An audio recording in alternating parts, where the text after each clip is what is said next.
Diego, Cathryn from Alive in San Diego, taking a Neptune Taxi to Nancaro Realty Group to pick up some sponsorship money. Those beautiful ladies, Hannah and Elise, are sponsoring our pet adoption program here in July at the San Dieguito Heritage Museum. So Ilich is driving us. That's Keir in the back. Hey, how you doing? My dear old friend from Pacific Beach days. Way back. What's up, dude? How you old doing? school. So you guys started Neptune Taxi. Yeah, I did. And about 6 months ago, we basically decided to join forces. You know, we met with a different company years ago, and that didn't pan out so well. And we just wanted to provide a good service with no BS, and we're well on our way. Staying busy most of the time, and offering a clean service. Nice, dude. And so I'm rolling up the window so we can hear you better. So you have two cars, and you're based here in Encinitas? Yeah. And so tell me basically how you got started in the driving business. Ilich? A long time ago, before I started driving a taxi, I was working in the bartending industry. And there was a particular driver out there that I used to call all the time. He would pick me up. And one day he offered me a job, and I was kind of like, you know, I didn't really know much about the cab industry back then. So I kind of passed it. I told him, like, you know, thanks, but I'm having a lot of fun bartending. This is good money. Sure. You know, and he didn't take it personally. He was like, no worries, you know, if you ever want to, you know, change your mind. Well, the years went by, and I ended up working at a different bar that the money wasn't very good at. And one of his drivers came in and was talking to me. He was like, asked me how much money I was making. And so I told him, and he just started laughing at me. I was like, what? So I asked him how much money he was making, and then it made me think twice. I was Nice. like, wow, okay, I got to think about, you know, maybe changing jobs. Sure.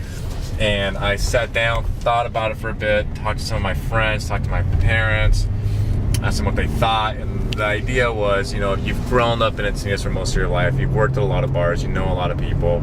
If you join the cab industry, like, you're gonna have a lot of advantages right off the get-go. Totally, right. All your friends are gonna, and family. Yeah. And so right off the bat, like, became a cab driver, and I was having a lot of fun. I was actually kind of upset that I didn't get into it sooner. And ever since, I've just, you know, it's something that I really enjoy. It's super flexible. Sweet, I'm yeah. my own boss. I can make my own hours.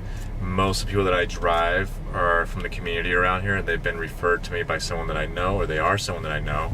And, you know, I still feel like about 10-50% of the people that I drive are, you know, I don't know them. But the majority of people that are people that I do know. Right. So I don't see myself quitting anytime soon. Nice. It's something that I really enjoy. And Keir, same story for you. How did you get into it? Yeah, pretty much. Was long haul trucking for a couple of years, and wasn't really too stoked on being gone all the time. Right. And that lifestyle's not so good. And you know, I just like Ilich, I grew up locally here and working in all the bars and stuff like that. So I know a lot of people around town. This opportunity came up.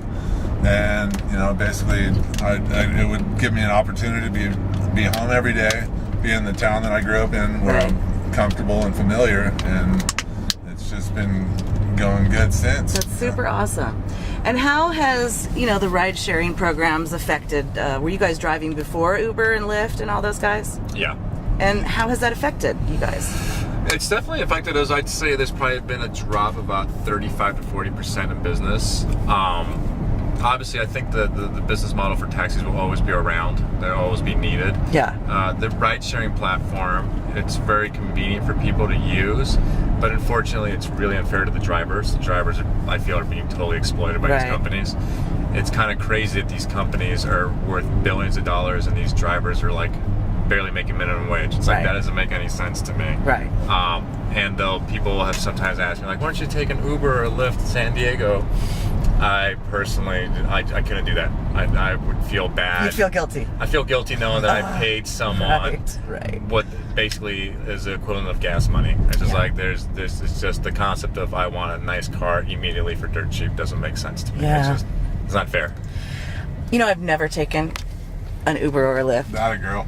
Only because it creeps me out a little, just because I don't know how regimented they make you guys go through to get your cab license and all that. Yeah, there is a big process like that where we have to go through the sheriff and I'm sure do a federal background check and a lot of other things. It takes a lot of time just to process that out and make sure that we are the people who we act like we are and stuff like that. Yeah, I just feel a little better than I feel like anyone can. Somebody knows us. Drive Lyft or Uber, and you don't know their background, you don't know their road rage situation, you don't know exactly. I don't know. I just feel a little more secure. A lot of what they do, I mean, it's good. Those companies are good for the rider, but the drivers, like Ilich was saying, gets they get taken advantage of. A lot of them. They're under the premise of, we have commercial insurance, which they really don't. If you're taking an Uber, somebody T-bones you, you get hurt in there. Basically there's no coverage in that. I never even thought of that. And because a lot of people have a brand new car. Oh yeah, I got insurance with my company, but they don't have it for charging for the ride. They can drive their friends around all day or whatever like that. But there's a loophole in that clause. Right. So it doesn't really matter if it's great, cheaper, but if there's a problem, you don't realize that you aren't covered. Totally. And a lot of people don't think of that. So are you guys thinking of expanding if like an Uber or Lyft driver is like, yeah, they're right. F this, I'm going to get my own car and drive. Are you expanding? Are you going to be hiring other drivers in your company, Neptune Taxi? Right now, the way the business is working, it's just right. But we have been kicking the idea around of getting an additional driver. Just because there's sometimes during the daytime where, I work mostly night shifts. Sure. So, and then he will do kind of a combination of both. But there's times where it's like, we had that third driver and we're good. But it's got to be the right person anyway. It does have to be the right person. There's a lot of drivers out there, but you really have to get the right person to represent who you are. I believe we're pulling up. Nan Carroll Realty Group. There it is. Cute little kiosk. I love that. Perfect. Oh my god. It was a flower shop when I first pulled up. Neptune Taxi. Why the name? That name's been kind of kicking around the back of my head for a while. It was kind of that, and like the name of Nemo also was sticking in my head. It's very aquatic sounding to me. Sure. I was like, I really like it. It just kind of stuck in my head, and I ran with it. We had a local tattoo artist. I reached out to him. He's a local friend of ours, and I was like, hey, this is kind of what I'm kicking around. What do you think? So we designed the artwork with him. I think it came out really neat. So tell me about your cars. What are we riding in here? What's the amenities? This was 7-passenger Toyota Sienna. Leather seat, all decked out. Yeah, AC. it's comfortable. The ride's smooth. Beautiful in here. Smooth sailing, slow driving. I love that. And you each have the same car? Yep. Right on. And the safety features on this one I like is because it's got airbags all around, plus the windows in the back also roll down, which is one of the things with some of the minivans, like they don't roll down, so you're kind of stuck. Right.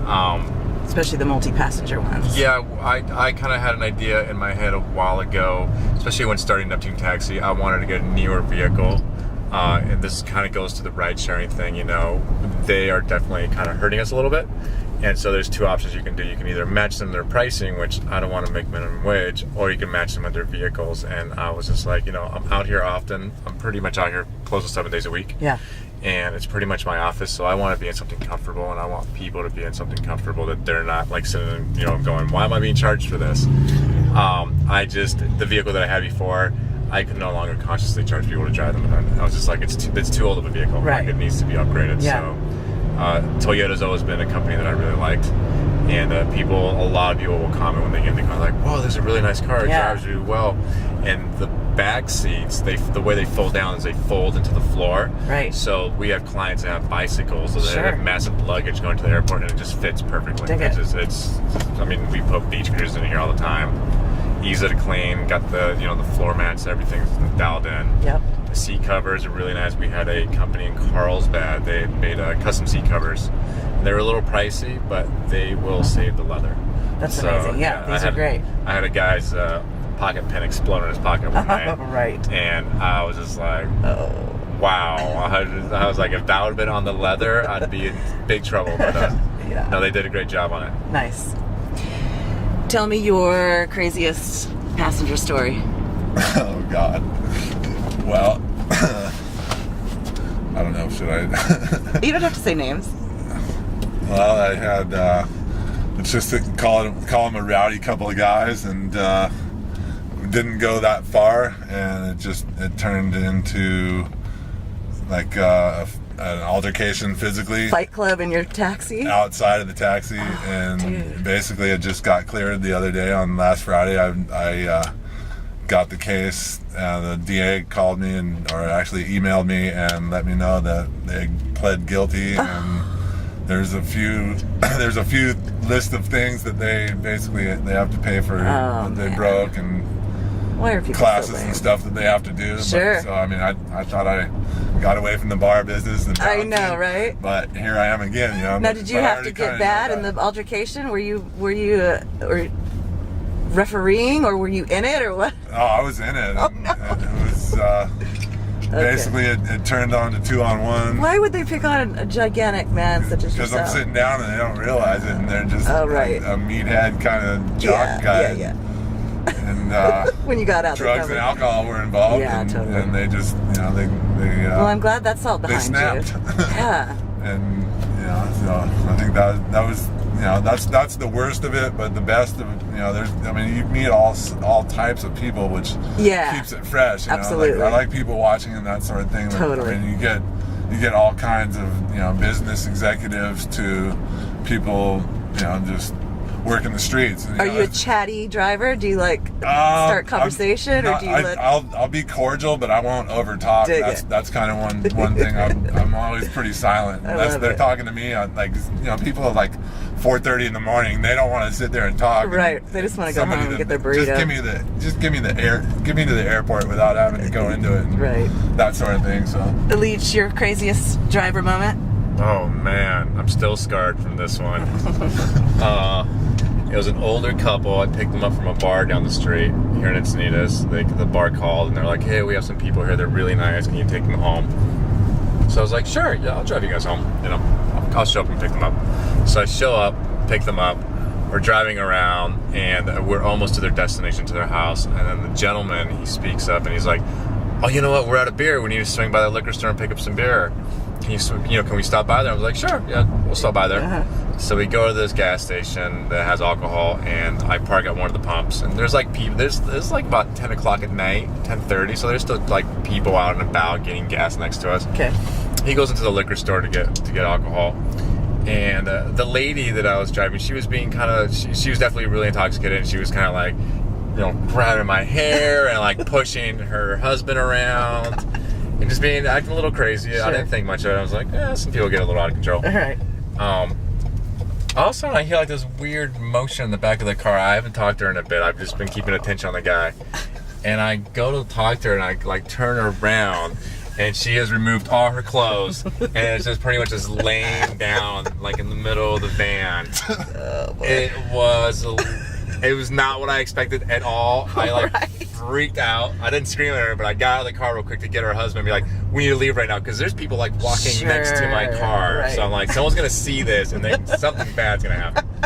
So I went there and her husband was getting declined. The people at the liquor store were like, "You've had too much to drink," or they were taking the beer away. And I told him "We need to go right now." And he was like, "What's wrong?" We need to get out of here right now. Something bad's gonna happen. And he gets in the car, looks in the back seat, and just starts laughing. Oh, and no. He's like, "What are you doing?" She does this all the time. Pretty much. And I was like, "No." So we get to their house. She gets just a t-shirt on, just puts on a t-shirt, and gets outside holding our clothes. And her husband goes, "Bro, she didn't want to get out of the car. That's another thing. She didn't want to leave." And I was like, "No, you guys have to go. I need to leave." And she's standing outside just in a t-shirt. And her husband's knocking on the window. He's like, "She thinks she forgot something in the car." I'm like, "No, she didn't forget no. anything. We're leaving. We're gone." The old leave behind. Their dog that they had at their house came out of their house and was following my car. They didn't want to stay with him. He was frightened of them. You should have rescued him. I texted the people that called me from the bar for them, the security staff there, Yeah. and I was like, "Those people might be really nice, but I can never drive them again." Yeah. That was just too blacklisted. It was too much. Wow, dude, that is crazy. It was too much. Well, Ilich and Keir, I love Neptune Taxi. I'm going to be taking it quite a bit. on. from this location here. Maybe just to the store to grab a 6-pack or something. You guys are cool with that too, right? Oh, yeah. 24/7. How do we get in touch with you? Where do we find you on the internet? We have a Facebook page. We have a website. We have individual phone numbers. Can you give those to me now? Yeah, it's 760-613-9425 is mine. Okay. And Ilich. It's 760-846-6310. All right. Sweet, you guys. Well, thank you for my first ride. Can we become like a member? Is there a membership if you have frequent passengers? We're kicking that idea around, love actually. that. It's kind of funny you mentioned that. There's something that I was actually talking to one of our mutual friends about that. She's helped us with the website and stuff, and we have definitely been kicking that idea around. Like to be a card starting carrying something like that. Neptune Taxi member. Yeah, I like it's it. something that I think in the future we may introduce. Bitchin'. All right, you guys. Thank you so much. All of our people out there will be calling you for rides to their various locations. Right on. Safe, comfortable, air-conditioned rides. Thanks, boys. I appreciate it, Cathryn. So, Neptune Taxi is the way to travel in the Encinitas area. Here's all the info you'll need to get in contact with them while you listen to a sample of the song Help Me from her Bed of Thorns. The lead singer of that band, Chris, owns Coastal Foreign Automotive, and besides rocking faces, he takes care of the Neptune Taxi fleet. Give him a shout for help with your automotive needs.